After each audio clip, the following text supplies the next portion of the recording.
আমরা মাননীয় প্রধান উপদেষ্টার পদত্যাগ চাইনি, এখনো চাই না, কিন্তু ওনার কাছে আমরা একটা রোড ম্যাপ দাবি করেছিলাম।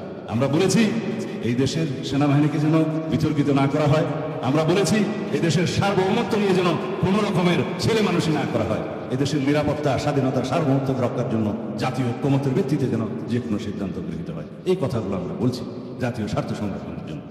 শাপলা চত্বরে রয়ে গেছে নির্মম, বর্বর, সারা পৃথিবীর ইতিহাসে যে জঘন্য হত্যাকাণ্ড হয়েছে, সেই রাতে আমি আর মাহমুদ ভাই জেলখানায় ছিলাম এবং পিজি হাসপাতালের আইসিইউতে আমরা পরস্পর মুখোমুখি ছিলাম। দুটা ছোট রুমে দেখা যেত, আমাদের একটা পর্দা ছিল। একটু আগেই সেই স্মৃতি চালু করছিলাম। মাহমুদ ভাই অনশন করছিলেন প্রায় 7 দিন পর্যন্ত। তা আমি ওনাকে বলেছিলাম, মাহমুদ ভাই আপনার মরে গেলে হাসিনা খুশি হবে, সুতরাং এই অনশন করে লাভ নাই, আপনি অনশন ভঙ্গ করেন। আমরা অনেকেই অনুরোধ করেছিলাম, পরে অনেক মুরব্বীদের অনুরোধে উনি অবশ্যই 7 দিন পরে অনশন ভাঙলেন। তো কোনো সময় নির্বাসনে, কোনো সময় নির্যাতনে, কোনো সময় কারাগারে, কোনো সময় কি যেন বলে এটা মৃত্যু গুহায়, কোনো সময় আয়না করে, এইভাবেই দীর্ঘ 1.5 যুগ সময় আমার নিজেরই কেটেছে। তারপরেও শাপলা চত্বরের শহীদদের বিচার দেখার জন্য আল্লাহ যেন আমাকে আরো বেশি দিন বাঁচায় রাখেন। আমি অনুরোধ করছিলাম এই দেশে প্রত্যাবর্তন করতে পারার পরে যে মামুনুল হক সাহেবকে এবং অন্যান্য আমার যারা পরিচিত আছেন, আপনারা এখনো পর্যন্ত নিজেরা একটা তদন্ত করে পূর্ণাঙ্গ তালিকা এখন করতে পারলেন না। অবশেষে সংক্ষিপ্ত হলেও এই যে শাহাদত বরণকারীদের একটা স্মৃতি স্মারক আপনারা প্রণয়ন করতে পেরেছেন, আলহামদুলিল্লাহ, এটা একটা রেকর্ড হয়ে থাকবে। তবে আমার মনে হয় এখন থেকে আরো যতদিন লাগে আপনারা পূর্ণাঙ্গ রিপোর্টটা প্রণয়ন করবেন এবং প্রত্যেক শহীদের নাম এখানে যেন উল্লেখ থাকে, ছবি থাকে এবং তাদের ঠিকানা যেন থাকে। এই জাতি যতদিন এই জাতির ইতিহাস থাকবে, এই দেশ থাকবে, আপনাদের এই রক্তদান, এই শাহাদাত আমরা স্মরণ করবো, এই জাতি স্মরণ করবে, মুসলিম জাহান স্মরণ করবে। এরকম একজন জঘন্য হত্যাকারী শেখ হাসিনা রাতের অন্ধকারে সমস্ত আলো পানি নিভিয়ে দিয়ে চতুর্দিক থেকে গুলি করে নিরীহ মাদ্রাসা শিক্ষার্থীদেরকে হত্যা করলো, অথচ সেই হত্যাকাণ্ড নিয়ে ফ্যাসিস্ট শেখ হাসিনা পার্লামেন্টে তামাশা করল। এই ফ্যাসিস্ট আওয়ামী লীগ, এই শেখ হাসিনা রাজনৈতিক সিদ্ধান্তে, অবৈধ রাজনৈতিক সরকার, তারপরেও তো সরকারে ছিল, তার সিদ্ধান্তে দলীয়ভাবে এই সমস্ত হত্যাকাণ্ড করেছেন। আর কেউ হত্যাকাণ্ড আসমান থেকে হেলিকপ্টার গান শিপ দিয়ে এই দেশের জনগণকে হত্যা করেছে, নিরীহ শিশু এবং নারীদেরকে হত্যা করেছে।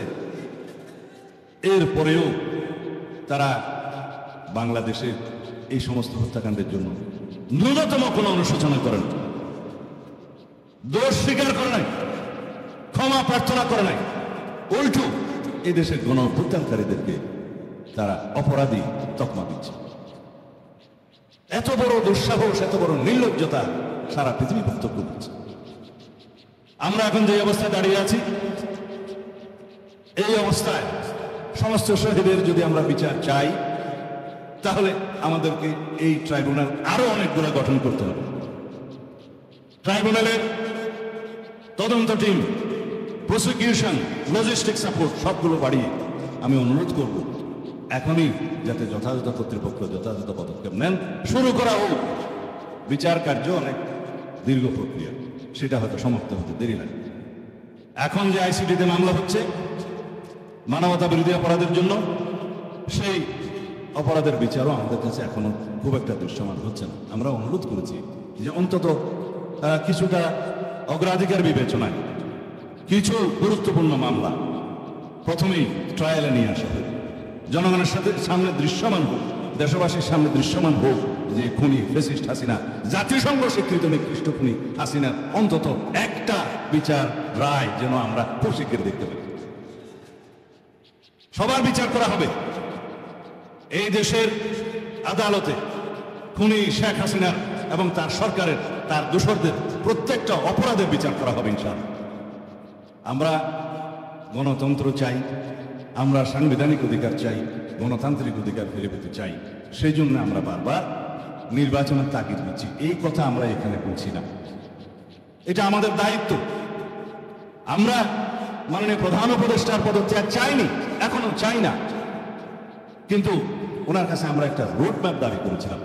এখন বিভিন্নভাবে আমরা শুনতে পাচ্ছি বিভিন্ন রকমের চক্রান্তের মধ্য দিয়ে এই সরকারকে বিভিন্নভাবে ভুল বোঝানো হচ্ছে যে আপনার সরকারকে কাজ করতে দেওয়া হচ্ছে না। সঠিক নয়। আমরা গণতান্ত্রিক উত্তরণের জন্য, একটা ডেমোক্রেটিক একটা ট্রান্সফরমেশনের জন্য আমরা আমাদের কথাগুলো বলছি জনগণ, ওকে, এটা যেন অন্য কোনোভাবে না নেয়।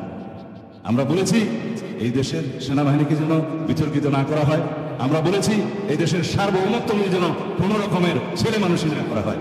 এদেশের নিরাপত্তা, স্বাধীনতা, সার্বভৌমত্ব রক্ষার জন্য জাতীয় ঐক্যমতের ভিত্তিতে যেন যে কোনো সিদ্ধান্ত গৃহীত হয়। এই কথাগুলো আমরা বলছি জাতীয় স্বার্থ সংরক্ষণের জন্য। যাই হোক, এই কথাগুলো এখানে আমার যথেষ্ট বলার সময় নেই এবং এটা ফোরামও সেটা নয়। আমি শুধু আহ্বান করব, আপনারা আলেম সমাজ দ্বিধা বিভক্ত থাকবেন না, বহুদা বিভক্ত থাকবেন না। আপনারা বহুভাবে বিভক্ত ছিলেন বলেই এই স্বৈরাচারী ফেসিবাদী শক্তিগুলো আপনাদেরকে বিভিন্নভাবে নির্যাতন, নিপীড়ন, মামলাবাদী দেওয়ার সুযোগ পেয়েছিল। আপনারা কেন ঐক্যবদ্ধ হন না? আপনাদের স্বার্থ তো এক।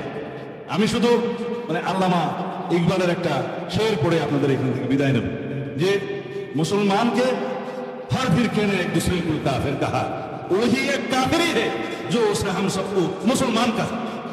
অথচ আমরা সেই মুসলমানরা একত্রিত হতে পারি না। সেজন্য আমাদের বিরুদ্ধে যে সমস্ত ষড়যন্ত্র হয়, আমাদেরকে বহুভাবে বিভক্ত করার মধ্য দিয়ে সেই সমস্ত ষড়যন্ত্রের সুযোগ নেই।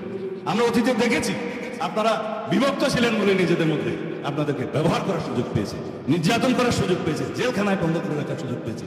না হলে এদেশের 90-92 মুসলমানের দেশে মুসলমানদের উপর অত্যাচার করার কোনো সাহস রাখে কেউ?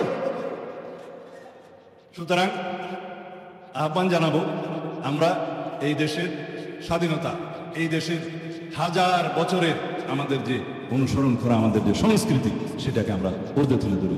এখানে যেন কোনো বিজাতীয় সংস্কৃতি আমাদের বিভিন্নভাবে বিভ্রান্ত না করতে পারে, আমরা যেন সজাগ থাকি। সেজন্য ইসলামী মূল্যবোধের এই প্রচার প্রসার এবং এগুলো করতে হবে। আপনাদের দায়িত্ব এখানে সবচেয়ে বেশি। এর অনুপস্থিতিতে এখানে বিভিন্ন রকমের সংস্কৃতির অনুপ্রবেশ ঘটছে। আমাদের ভবিষ্যৎ প্রজন্ম ছেলেমেয়েরা সেটা দেখছে এবং সেটা অনুসরণ করার একটা সুবিধা তারা পাচ্ছে। সেজন্য অনুরোধ করব, আমাদের ঈমান আকীদা নিয়ে যাতে এদেশের মুসলমানরা মৃত্যুবরণ করতে পারে সেই ব্যবস্থার জন্য আপনাদের ভূমিকাটা সবচেয়ে বেশি। আপনারা সেই ভূমিকা পালন করুন।